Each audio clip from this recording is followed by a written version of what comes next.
The following is a production of cprundown.com. The views and opinions expressed by the host of this podcast are those of the individual and not of any affiliated companies. Ladies and gentlemen, welcome to the Rundown on Fun, a weekly podcast covering the Cedar Fair Entertainment Company, the amusement industry, and the business of fun. Here are your hosts, Carsten Anderson, Evan Schultz, and Kyle Hu. All right, we're back this week for another episode of the Rundown of Fun. I'm back. Kyle is not back, so it's just me and Carsten. It is, yeah. So you're not by yourself, at least, you know. Yeah, it's just a busy week of IAPA and all that good stuff. So Kyle is out, but he will have a good IAPA trip report next week for us. Yeah, he's gone for a good reason. So he's better reason than I was last week. He's being the boots on the ground for sure. I know that I was gonna say, I know that we recorded last. We were just talking about this, that we recorded last week, and I think it was on a Wednesday or something, and then obviously we released it on a Saturday, and then Six Flags, aka Cedar Fair, whatever, announced a ton of new additions coming in 2026. And they also said that King Dakar was closing too, and we were like, and I was like, wow, we totally missed on that one. But you know what? We can't always be perfect with our recording schedules and the announcements and stuff. I feel like and this isn't even just our podcast, just a lot of the coaster podcasts I listen to. It's like it always seems like an episode drops, and then the next day there's like crazy breaking news, so everybody's like a week late to everything. Yeah. So that's where we're at. But hey, Cedar Point also gave us some news this week that is more relevant. So they did, yeah. They did that first. They definitely did. So we've been curious because obviously the webcams or anything haven't been looking at Siren's Curse or anything currently right now. But we did get an update from the park. We had what are they calling it? The videos? I can't remember what the videos are called. The Siren's Curse Chronicles, I believe. I think so. And it's got the cool sound with the singing sirens. Yeah, the singing siren stuff. I'm still betting that that's going to be the sound for when you drop off of the. It's going to tilt, and you're going to hear them singing that same exact noise that you hear in the video. Yep. We've got some cute. You were able to watch this. I was busy yesterday with work like crazy, but I was finally able to watch it. And first and foremost, I know a lot of people were wondering what was going to happen with Celebration Stage, and unfortunately, as you could see if you watch the video if you go to our Facebook page or if you go to Cedar Point's YouTube page, you can see the latest video and see what we're talking about.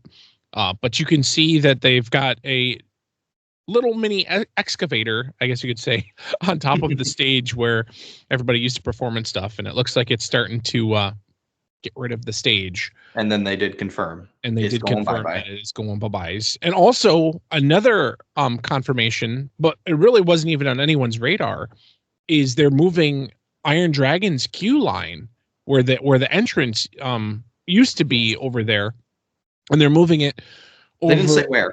They didn't say where. I have a feeling it's going to be over where we took that one group photo. Yeah, possibly right, like at the base of the Top Thrill 2 spike for sure. Something like that on the opposite side. We'll see. And that, for anyone that's familiar with the park, that's pretty much next to Coasters, the drive-in restaurant, kind of thing. So they're moving that, and they're also adding more queue lines because. I mean, pretty much that was just a straight shot from where the queue line was all the way up to the station and stuff. And so the park, even when the park wasn't busy, it was spilling out the way. Yeah. So that's cool to see. I was also talking to Justin last night. I'm like, Iron Dragon is at least safe for a little bit because I mean, putting in a new queue line and a new entrance and things like that, that's not free. I mean, they still got to pay for that. So that's cool to see that they're. Yeah, it'd be nice. I was thinking about it too. It'd be nice if they actually made a real like entryway for it, like other rides with a nice sign and that you can, because right now it's just kind of like the entrance is kind of there, and you obviously it's pretty easy to figure out what ride it's for, but there's nothing saying, here's Iron Dragon, it'd be nice to have like a good, nice logo, and that could kind of complete the whole theme of the area. If they added a little bit of theming to the entryway and stuff. Yeah, no, I would agree. And like I said, they're at least investing money into a new queue area for that ride. So I would assume that's not on the chopping block anytime soon. Everyone's like, "Oh, get rid of that ride." I'm like, I don't think. Meh. I mean, I like it. It's fun. And I see that the kids, they love it. I mean, just I have a newfound love for that ride. I don't know. It's last couple of years, it's been fun. It's just like, people just don't understand that, the park has to have like other small coasters for, families and kids and whatever. So it's not you're thinking with your noggin too much there. I know. You're using your brain too much. so anyway, looking back at like I said, the video that they released a few days ago, you can see that they're still continuing to use that crane that was on site when we were actually still walking through the park and stuff, when the park was still open. They've been driving those giant steel beams, I guess, into the ground. I actually reached out to someone that knows a little bit about construction, and it's because the ground is, I mean, it's not like it's going to be unstable, but it's to pretty much almost make the ground more secure. Because obviously, you're on a peninsula and you've got water around and things like that. So they drive them really, really far down into the ground, and then they pour a bunch of concrete all around everything and makes it super secure. And I was like, oh, interesting little factoid. But anyway, so you can actually see, just to give you an idea, you can see where the main midway was, and really close to where the control booth was for the celebration stage, where like they would have, the projectors, or people you'd walk underneath them and stuff. You can see over to the left-hand side of it, giant holes, and you could see a bunch of rebar, and you can see a bunch of concrete forming things. Those are pretty much going. Sorry, I don't know what the technical term is, but we're not a very technical podcast. Yeah, right. But they've got the footers that are starting to. The concrete footers that are going to start taking shape. So those look like that's going to be the footers, and they're really, really massive and big. I would assume those are the footers that are going to start out with the drop in the hill, because that's pretty much where the tilt tower. The big old mechanical tilt mechanism. You can see in the concept art that the support structure for the tilt section of the lift is so much beefier. I could see where they would need some more, a little more cement on the ground for that. Right. Also, more detail. I'm not sure if you noticed this, Evan. I was at a car dealership earlier today, so I had a lot of time to look at this. It does look like they got rid of the road that was going. Yeah, it did look like they tore out already. It's already looks like it's down already, at least, unless it could be dirty. I don't know. But It looks like there's a bunch of heavy equipment on that road, the perimeter road that would go by, that you would drive, in the back and go to Hotel Breakers or Cedar Point Shores Water Park. But you can see that they're working hard on it, and you can see, because they did actually take some drones on some drone shots or whatever, which is pretty cool. You can see like from above and kind of see what's going on there, and you can almost see from the drone and stuff and everything that they're pretty much halfway gone from that stage area and stuff. So yeah, interesting to see with that. Don't know if they're going to replace it with another stage, or maybe they're going to have possibly maybe a temporary stage like set up and stuff, and not have an actual permanent stage. That way they can just kind of move it and do what they please with it and stuff. I don't know.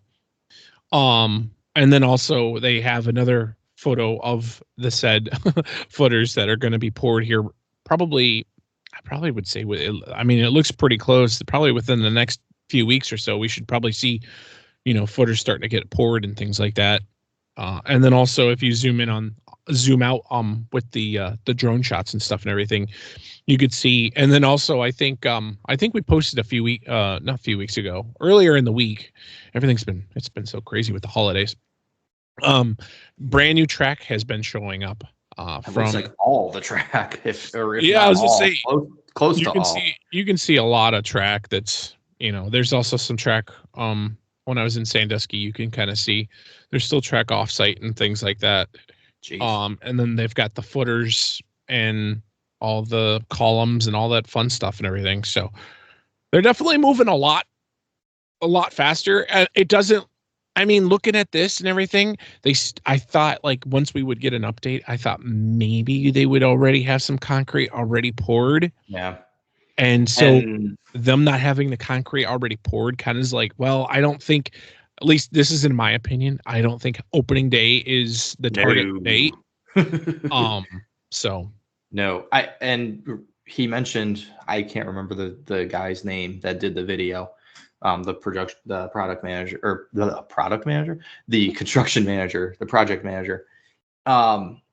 He said that once the concrete is poured, it still has a couple weeks that it needs to set and yada yada yada. Like we're not going vertical till like closer to Christmas at this point. Yeah. So, and that's fine. That's fine. They said early summer, so that's what we're going to hold them to. Yeah. Or did they, or late spring or early? I don't remember. I'm still saying Memorial Day. I think it said early summer. I'm still saying Memorial Day. That's the beginning of the summer season, even though it's not technically summer. I see that. I really could. And I still say that once this thing gets going, it's going to go up quick. Yeah. It's a pretty compact. It's not a big sprawling ride. It's not like Magnum where you got or Magnum, or for anyone that has been on Fury and stuff. I remember watching it on the webcams where you would go out far away, and they'd have to literally move the webcam because they moved to a different section kind of thing. Yeah. Yeah. Hint, hint, Cedar Point. We like to watch this on the webcams. Thank you. Yes, please, like that's like my Christmas little wish from Cedar Point. And you forgot a very big announcement in that video there. What is the bathrooms are being redone? Oh, that is yes. The bathrooms by the train station are being redone. Much like Gatekeeper's bathrooms were redone and Magnum's bathrooms were redone with those latest two additions. Slowly but surely, the bathrooms are getting updated, which we cried and cried and cried enough, and finally, I don't know. It'd be bathroom announcement wouldn't sound sexy. Be like, hey, by the way, we're renovating all. Well, this is the first time they've ever even announced it. The last two, we showed up on Media Day or whatever. Yeah, and it was like, oh, the bathrooms are redone. Cool. Yeah. So I think that was the first thing we looked at Top Thrill 2 Media Day. Screw the ride. I think we actually had to go to the bathroom. The 4 a.m. coffee or 3 a.m. or whatever the heck time that event started. Yeah, right. Yeah. Anyways, speaking of strata coasters that don't work. Yeah. So we'll get the bad announcement out of the way first, and then go into the good announcements. Yeah. So should I? Yeah, I'll give a little bit of the whole story because this was a saga with Kingda Ka. Yeah. So if you don't know what Kingda Ka is, our new sister park, Six Flags Great Adventure, opened Kingda Ka in 2005, and it was their answer to Top Thrill Dragster because they were rivals at that point. Top Thrill Dragster opened in 2003 as the tallest and fastest launch coaster in the world. And so Six Flags being Six Flags, they're like, well, we want to one-up Cedar Fair. Let's do it but bigger. So they opened Kingda Ka, which made by Intamin. It's an Intamin accelerator coaster, very much the same as Top Thrill Dragster, except it was 456 feet instead of 420, and it was 8 miles an hour faster at 128 miles an hour, and it added an airtime hill at the end of the ride that didn't really have airtime. So that's been operating for the last 20 years, and sometime in October, all the enthusiasts YouTube pages and stuff and Twitter pages were like, guys, you got to get to Great Adventure and ride Kingda Ka. It's done after this year. It's done after this year. And I know for me, for sure, I was like, yeah, okay, I'll believe it when I see it. The park hasn't said anything. Mm-hmm. And Carsten, I think you were the same way. Yeah. And as the weeks went on, it became more and more obvious that there might be something going on because survey markers started appearing in the station, and there's a train sitting in the station that's just torn apart, or on the transfer track, I'm sorry. And then there's rumblings that the adjacent Green Lantern roller coaster is also going to get torn down, and yada, yada, yada. So their closing weekend was the weekend after ours, or the end of their normal season. They take a couple weeks off and then they open for Holiday in the Park, but Kingda Ka obviously won't be open during winter anyway. So people start saying, the 9th and 10th of November, get your last rides. It's done. So Sunday, November 10th came and went. All these enthusiast pages were there and riding it like crazy. And, they're saying that the ride op seemed sad and yada, yada, yada. And it was, I'm like, I don't know. I still believe when I see it. Well, sure enough, y'all recorded on Wednesday last week. And on Thursday, the Six Flags did announce that Kingda Ka had given its last rides, and it would be replaced in 2026 with a new signature record-breaking launch roller coaster. And that was that. There was no send-off. There was nothing. So the world's tallest roller coaster operating currently is no longer Kingda Ka. It's Red Force out in Spain. But once Top Thrill 2 opens this year, we reclaim tallest and fastest operating roller coaster in the world, because Formula Russa in Abu Dhabi. So yeah, it's kind of crazy. Kingda Ka has become such an icon in the industry, and I don't know, it was always a bucket list ride for me, and I did ride it, and let me just say, it kind of sucked. I don't know where all this love for this ride came from. Top Thrill Dragster was definitely the superior coaster. It was agree. Smoother. The launch was faster. Not the acceleration was faster. Kingda Ka hit a higher speed, but Top Thrill Dragster just seemed to have more punch. It also had those over the shoulder restraints like what Maverick has, and it wasn't the soft collar ones, right? It was it was the old Maverick restraints. Yeah, and I had heard like in these recent weeks that apparently that's a law in New Jersey that coasters over a certain height have to have shoulder harnesses. I don't know how much truth there is to that, but I wonder where they came up with that law. It's like, oh, by the way, we're building a 400-foot coaster in New Jersey's like, okay, and you're going to have shoulder restraints. It's like, what? Coasters over 352 feet must have. Right. Yeah, I don't know, but I don't know how much truth there is to that. But if it's true, I guess I could give Six Flags a pass on that. But anyways, I don't know. I didn't like the ride. I'm sad. I kind of wish I would have gotten the last ride on it, but I definitely wasn't going to go running out there for it. And Green Lantern too. I mean, the ride sucked. It was worse than Mantis ever was, and it was almost the same ride. Piece of Kentucky Kingdom history going away. That's what I'm most sad about. But yeah, Kingda Ka's no more, and we'll see once they open for Holiday in the Park. I think this weekend, maybe next weekend, if there's been any work done. And yeah, it'll be interesting to see if. Because we had this discussion, with Top Thrill Dragster at the time, where like, is Cedar Point going to get rid of, the iconic tower and stuff, or is it going to, So I'm curious to see like if they're literally going to get rid of Kingda Ka's tower, or if they're going to reimagine it. I think, or reimagine it somehow. I don't know. I honestly think, at least in my opinion, I think it is going to come down. It'll be very interesting to see, because at least to me, I don't think the tower, the Kingda Ka tower, and Six Flags fanboys are going to literally come after me with pitchforks. I don't think of like Six Flags Great Adventure, like looking at the skyline, it didn't really pop out to me. Like it was like there, but it was like when you look at, maybe it's just because like you were able to see Cedar Point skyline from afar away, but you could literally see Top Thrill Dragster, Top Thrill 2 now. You could see the actual tower, and it just is in the center of the park, and it looks like it's supposed to be there, to where, I'm sorry, when Six Flags built the coaster, they were really just trying to one up Cedar Fair to put it, and they were just like, sure, I mean, it was a cool coaster when I got to ride it and stuff, and I'm glad I got to ride it, but it was not smooth. It was jerky, and the shoulder harnesses and stuff and everything. But I don't know. I'm really curious to see if they do actually take down that tower, because that'll be expensive.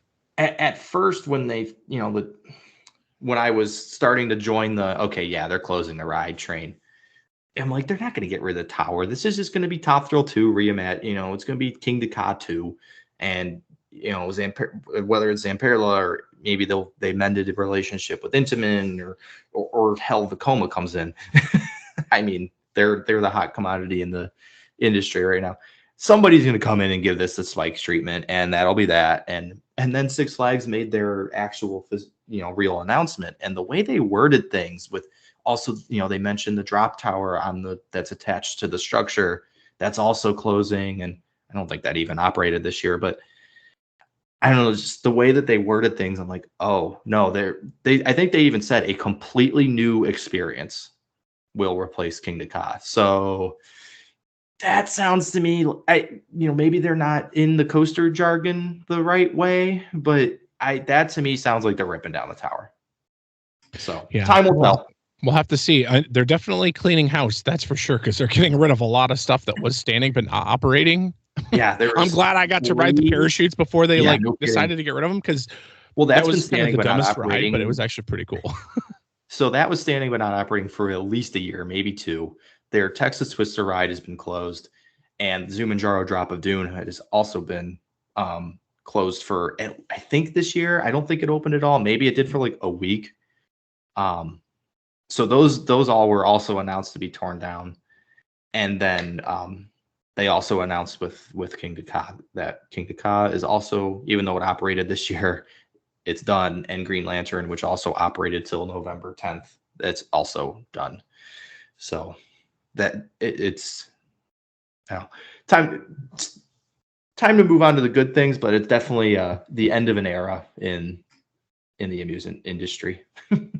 Yeah, it'll be something for sure. So now we have good stuff, because Six Flags Great Adventure singularly put out that announcement, but at the same time, in a corporate marketing geniusness, they also, the Six Flags Entertainment Corporation, separately from Great Adventure, announced, hey, we know it's November of 2024, but guess what we're going to do in 2026? Yeah, right. They're like, we know we haven't got bad news. We've got good news. Yeah. So we already know what's coming in 2025. That's obviously been long announced and all that. But yeah, so they didn't give all the details, but they basically said these rides these parks are getting these rides. We'll give you the details later on. Do you want me to read like the whole spiel here? I mean, it's not that long. Go for it. So what day was this? November 14th, they announced this. Yeah. Six Flags Entertainment Corporation, the largest amusement park operator in North America today, announced it will invest more than $1 billion over the next 2 years to enhance the guest experience at its parks. The investments, which will total between $500 million and $525 million in both 2025 and 2026, will include new rides, attractions, themed areas, dining upgrades, and technology enhancements that are sure to deliver an unparalleled level of fun and excitement to guests of all ages. Our capital investment plans for the next 2 years reinforce our commitment to providing unmatched thrills, immersive entertainment, and lifelong memories to guests of all ages, said Six Flags President and CEO Richard A. Zimmerman, which still sounds weird to me. Six Flags President and CEO. No, we Cedar Fair. Damn it. Anyways, the new Six Flags has a unique opportunity to refresh and renew the guest experience, one so compelling that a visit to one of our parks will be viewed as an indispensable choice in family entertainment. In August, the company unveiled its capital investment for the 2025 operating season. Those plans include 7 new roller coasters, along with an expanded roster of popular seasonal events. In addition, the new All Park Passport add-on will allow season pass holders and members to visit all 42 of the company's amusement and water parks beginning January 6, 2025. Among the capital investments currently planned for the 2026 operating season. So remember, 2025 is not for 2025. We got a whole season to go through yet. But in 2026, Carowinds will introduce a record-breaking water ride, which to me sounds like more theme park. It's going to be a water coaster or something like along those lines. Or maybe a new Thunder Canyon style ride, something like that. That's the vibe I get. Yeah. And then Canada's Wonderland will add a new record-breaking water attraction. So that more sounds water park-y to me. I think it's interesting that like some of the stuff they went in kind of more detail, and other stuff was pretty vague. Very vague. Like speaking of vague, Kings Island will introduce a new family thrill attraction. Okay. So is that a Big Bear Mountain type roller coaster, or is that a Zamperla balloon ride, flat ride? Yeah, yeah. It's like this a could Ferris be wheel, yeah. to me. This sounds like it's going to be a flat ride, but they don't know what yet. So they're Right. like broad. Yeah. So I mean, anything can fall under that umbrella, which is fine. Yeah. You know? I don't think this is Vortex's replacement yet, though. I don't think so, but we'll see. I feel like not. Yeah, but yeah, I guess we'll see. I'm really high on the idea of a Big Bear Mountain style coaster replacing Vortex. So maybe, I don't know. Maybe that's the purpose of everything being vague. And then we have Not Soak City will receive a water park refresh and aesthetic enhancements. Okay, that's okay. Now we're going to get new paint. We're going to get some new names, some new signage. Cool. Maybe some new food. And then this is the one I'm the most excited about. Six Flags Magic Mountain will debut a first of its kind coaster in North America, which, Carsten, I know you love Six Flags Magic Mountain. I will now. When this ride eventually opens in 2029.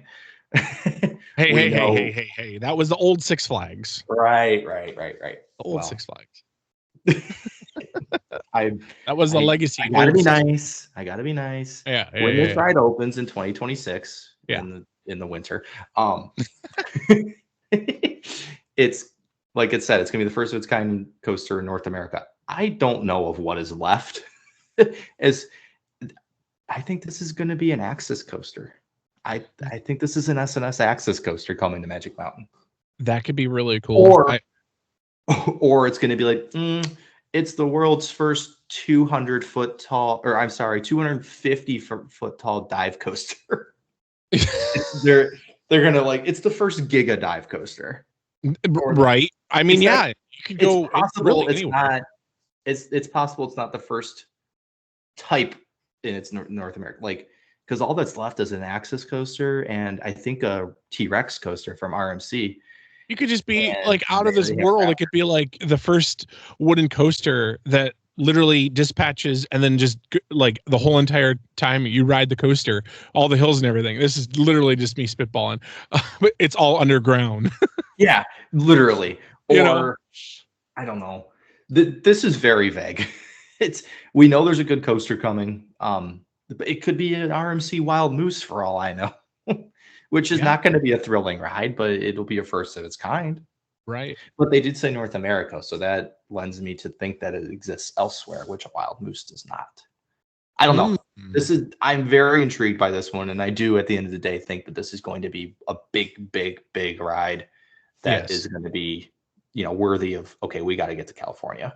And what's even crazier is this isn't just it for 2026. They're picking these ones out, but there's going to obviously be more stuff because it says among. If anyone read the little thing above the announcement, it says among the ride, and I was like, ooh, okay. And there's more after the announcements that I'll read too that kind of also says similar. Six Flags Great America, that's up in Chicago, will celebrate its 50th anniversary, debuting a new kids area and commemorative events and park enhancements. So I could see a Kings Island style celebration that we saw. Snoopy's coming to Six Flags parks. Oh my God, you're probably right. A new kids area. I don't know. That's going to be the first one to watch. That'll be the first one to watch. I thought about this the other day. I'm like, I don't know if I want Snoop. I don't know. I feel like Six Flags. No, Six Flags needs to stay Bugs Bunny. Yeah, I feel like that's just that's their vibe. And I swear to God, if Cedar Point opens a Superman coaster, it's just I'm out. I'm done. It's I don't know. It's just a reputation, and you can't change it unless you literally change something, and then you just are no, Snoopy's going into all the parks, and then we're getting rid of okay, or vice versa, to where it's for instance. I never thought of Snoopy fitting into Paramount's parks, and look, they fit really well. Before they had, Viacom, which was Nickelodeon and things like that, and I was like, oh my gosh, they're gonna go away from that. I'm like, what? And so, if they put enough into it, and it's really really good, I think who cares what it is?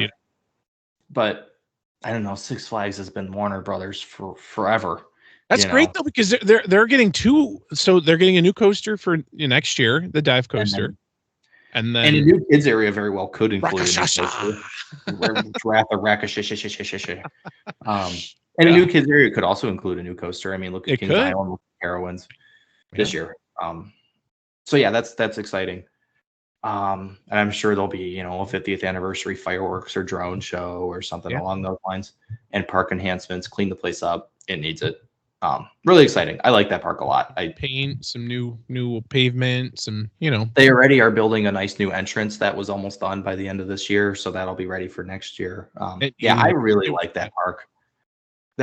I'm excited. I felt like when I no offense to anyone's favorite park there, but I felt like when I was going there, I was going to like the community pool. Like that's literally kind of felt like what it felt like in the very front entrance. And I'm like, oh, where's guest services? They're like, oh, you got to go all the way around and around in a circle and around. And they had to show me a map, and I'm like, what? Yeah, it's a weird park, but I don't know. I like it. It's a good park. They have a really good. It's a nice park. I do like it. Yeah. Wrath of Ricochet is going to really. Really add. Well, you know what? The go-karts outstayed King Kaha. Oh my God. Well, I'm pegging that for the new kids area. Where the go-karts are.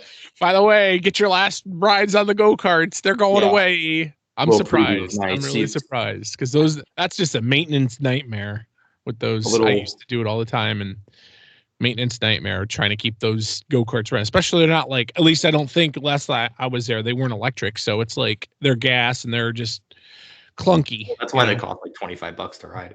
Right. Someone's got to pay the maintenance on it. So yeah, got three more here. This one, Six Flags Great Adventure will unveil a record-breaking launch coaster. Talked about that. This one has interesting wording to me.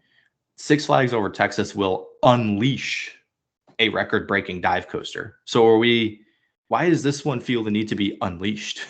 Wait, I don't know. You said Six Flags what? Over Texas. Interesting, because Fiesta Texas has a dive coaster too. That is true. I know that they're not close. Really no, close not really. It'd be like if Hershey Park got a dive coaster compared to Cedar Point. Yeah. Well, Dorney and Cedar Point, there you go. True. But yeah, this is another one where it's like record breaking, but how? Is it going to be the tallest dive coaster? Is it going to be the fastest dive coaster? Is it just going to have the most inversions on a dive coaster? It's going to be the widest train on a dive coaster. The widest track gauge. 14 can sit in a row. Oh God. And then this last one, which I feel bad. Six Flags Mexico is indeed getting their Vekoma coaster, but not the one they really wanted.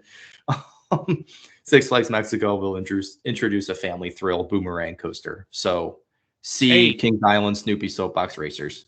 You know what? That was a fun coaster. That'll be probably good for them. I don't have any ambitions. Would you take Siren's Curse or? I mean, they had their opportunity. Or at least they should have just built the damn thing. We should say rumor because it's not 100%, factual, but if this is in fact Six Flags' Mexico's coaster, I mean, and Energylandia's. the thing is I think it was the city or something. I don't remember. Came out and said something about like there was issues. Can't cut down trees or something. Yeah. And so, well, you snooze, you lose. Six Flags. Right. If our big new coaster didn't work, so we deserve.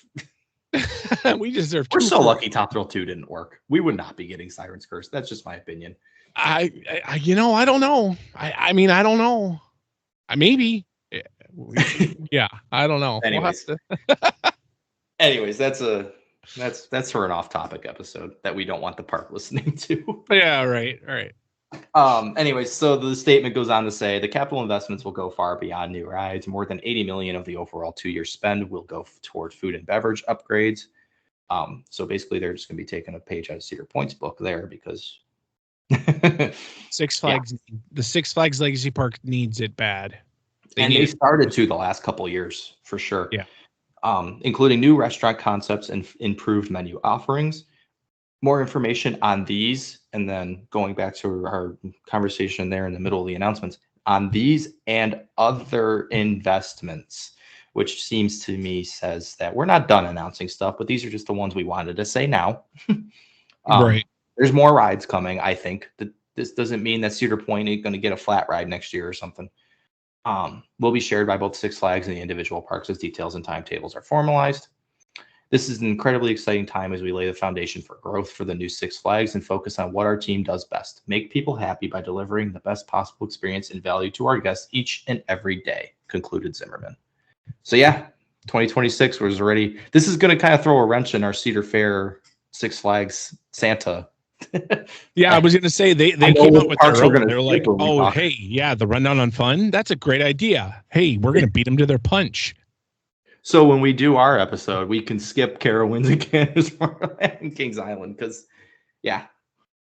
But so yeah, it's exciting to already have all these announcements and such, and as we're recording, it's the end of IAAPA week, which is where Kyle is, and IAAPA is known for all of its announcements and train unveilings. And one of the big things at IAAPA this year, which wasn't even really talked about being on the schedule or anything, was attendees walked into the conference, and Rapterra at Kings Dominion, one of its cars, its lead car for train number 2, we'll say, it was sitting there just for everybody to see, and it looks beautiful and everything. And then Kings Dominion, I think it was yesterday, dropped, hey, here's a video of Rapterra's first test.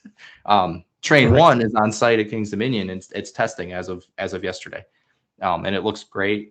Maybe a little slow right now, but it's November and it's cold and it's its first test run. So super exciting there.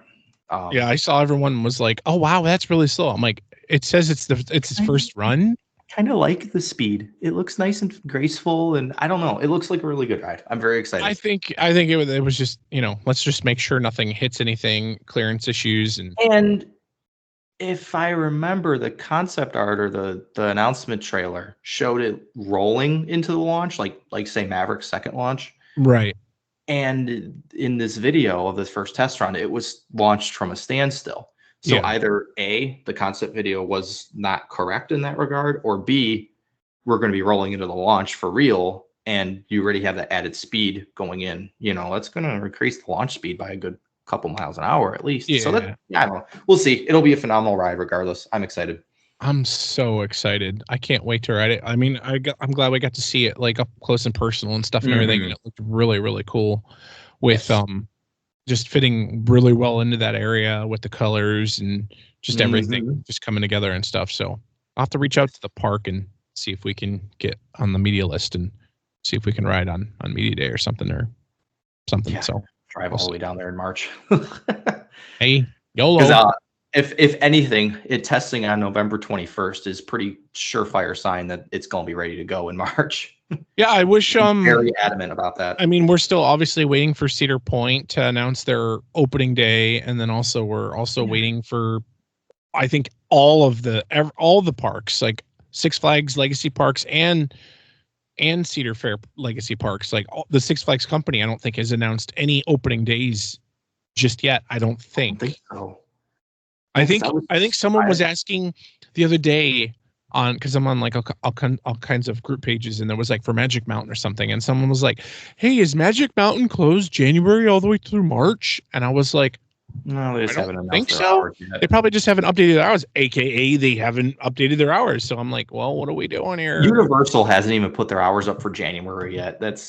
I know, but it's nice to plan and at least get in your head of like, okay, cool, at least I have until May 9th. Or what I do, and listeners listen to me, what I normally do is I always overshoot the opening day on purpose, because it's nice when you overshoot, not like crazy, but like overshoot it, say like mid-May, and then all of a sudden the park comes out and says, "Oh, hey, by the way, opening day is May 5th. We're like, "Oh my God, week early." Yeah. And then you like erase 14 days off your quote unquote countdown. So, Speaking of calendars, though, as we round up the show, I ordered the CP or my mom ordered the CP rundown calendar, and she already got it. She got it like literally 10 minutes before we started recording. So Carsten? Yeah. So if you want a CP Rundown calendar, they're still available. You can go to cprundown.com/store. They're $17.75, and I think Evan's mom ordered it like early last week or something. The second they went on sale. Oh, okay. And I didn't even have time. Like, I've been so busy with work, I didn't even have time to actually update the PayPal to put tracking, because they send me the tracking. And then because I literally got the email, and then I was like, okay, cool. And then all of a sudden, it was like, oh, hey, by the way, it got delivered. I'm like, what? What day did you put them on sale? Oh, 11th, I think it was. Sure. I don't know. Well, at any rate, it took less than 2 weeks to get to my mom. Now, I'm not guaranteeing that happens for everybody, but it's, that's an idea of the time frame. But like I think you said, the website says 3 to 4 weeks. Right. Just to cover us. But I mean, 3 or 4 weeks, because and I'll give you a little behind the curtain, is when you place that order, I have to literally go in the PayPal, and then I have to go to the website that we use, and I buy that specific calendar because they're printed on demand. And then from there, that company has their company have print their stuff. And then once they're done, that ships back to the company that we order from. It's called Lulu. And then after we do that,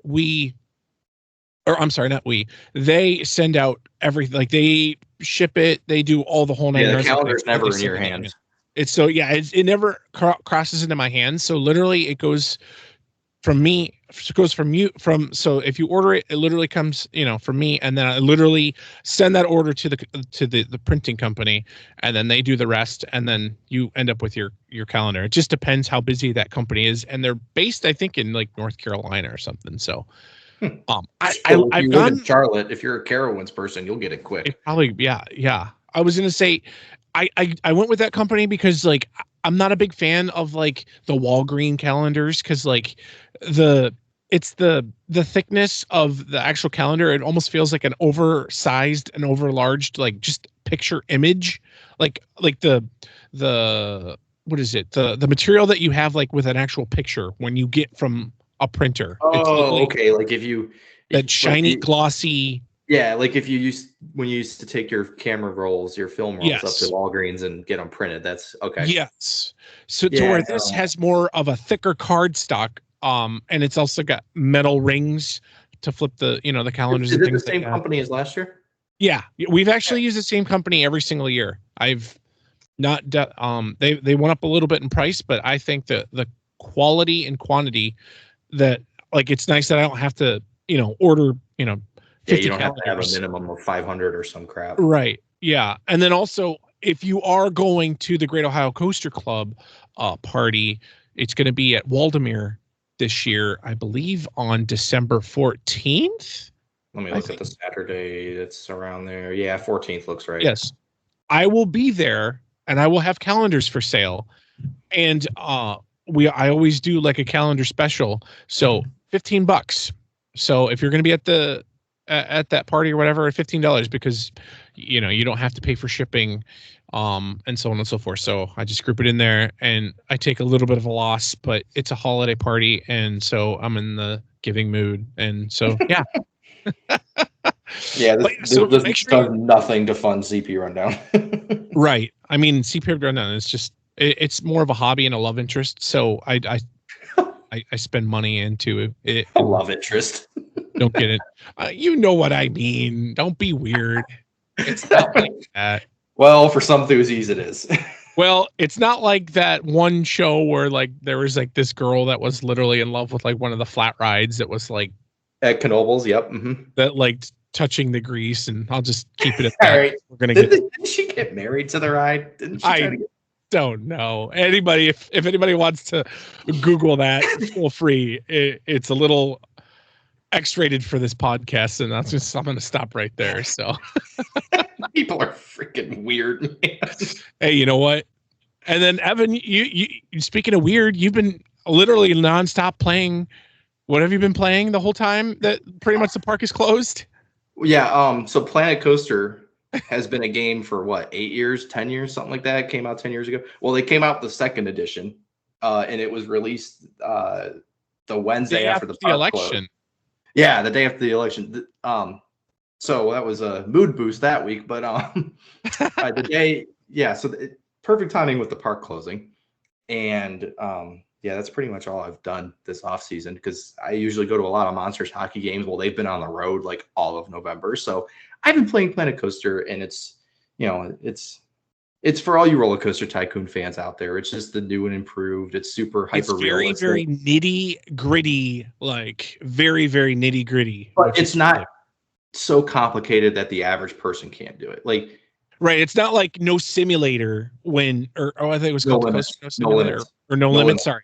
Exactly I remember when I was like, oh, cool. No Limits. This is awesome. Like, I don't know why, but when I was growing up, I was like, dude, when I literally went to go do something like that, I installed it. I made it. The only reason I wanted to have that game was I think it was you can control like your own coasters, and you can have you can change like the brake mechanisms and so on and so forth. But for the love of me, I had to download a few files because for the love of me, couldn't figure out how to complete my coaster.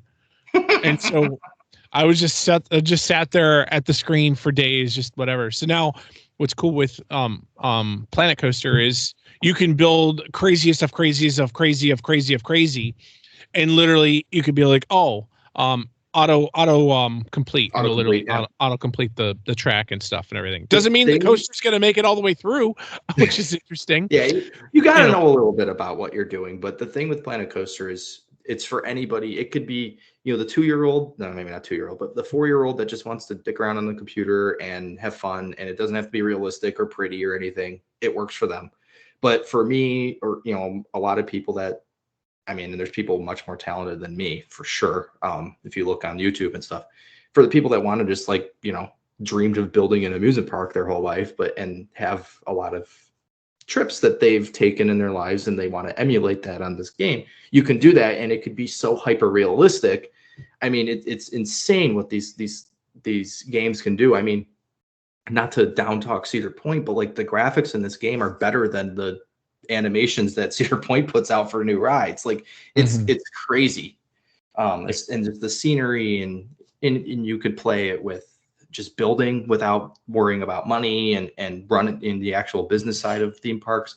But you could also do the business side, play a career mode. And I think the first one didn't the first one have Steel Vengeance as one of the coasters, officially launched by the park and stuff, and they literally it's Steel Vengeance and Copperhead Strike. Okay. What was cool with that is I think I made Wicked Twister in the first one or whatever, and I decided, I was like, well, wait, why don't I do something different? So I added Wicked Twister with a loop, and then I did this curly spikes back and forth. And loop. I'm like, and you could do that. You could be goofy, or you could be really realistic. It's a lot of fun. And what's cool is, for instance, if you did download that Steel Vengeance coaster, you could literally modify it and change all the speed, add things, do things, change. Yeah, if you ever had a problem with Steel Vengeance or any ride, you could recreate it, but fix what you have a problem with. Yeah. I think in the off season, Evan, you should pull up your sleeves a little bit, because I think we'll have to post some of your photos and pressure and show off your cool coaster, because gotta make it pretty and right. Yeah, I'm not the best at it comparatively, but I'm pretty good. It's a lot of fun. I every time you say that you're playing it, I'm always in my head, I'm like, dude, I want to see what you're doing. I want to see what your park looks like. Yeah, how much you're charging for the bathrooms, or I play sandbox mode. I play sandbox mode where I just build. Everything's free. It's free entry, because what's your tallest coaster? I think only 150 feet or 200 feet right now, because I'm still just kind of building the beginnings of a park and stuff. But see, when I go in the sandbox mode, I'm literally you're going to build a 600-foot 700-foot coaster. Let's go. Yeah. And then I tell the guests that look at me and look around, and they're like, too scared to go on it. I'm like, no, go on it. One is too intense for me.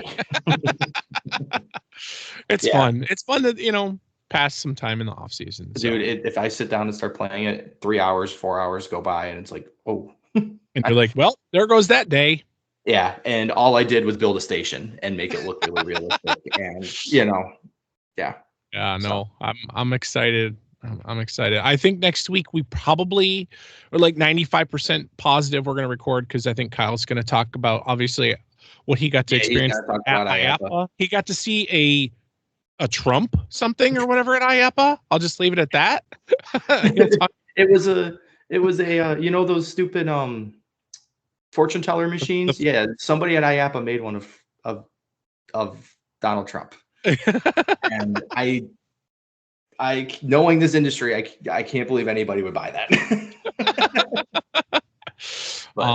But yeah, so definitely look out for that. Make sure you buy our calendar, cprundown.com/store. They're for sale. Make sure you pick it up pretty soon, because I know Christmas is not too far away. Or actually, I should say holidays, since we're trying to be politically correct. Yes. But Evan, you want to wrap it, and then I will close it. Yeah. I don't know. Good to be back. I think this is my first episode since before the park closed. Just had not much to talk about, but now we have a lot to talk about. And thanks for listening as per usual and all that good stuff. And we'll be back next week with IAPA. And make sure that you share this podcast with all of your friends and your coworkers, and make sure you rate us on your favorite podcast app that you use. So you can definitely use that. So, all right, guys. Well, have a good morning. Thank you for listening to the Rundown on Fun. Be sure to follow us on social media to stay up to date on all things Cedar Fair. As always, be kind to your ride operators, and we will see you on the Midway. Good night.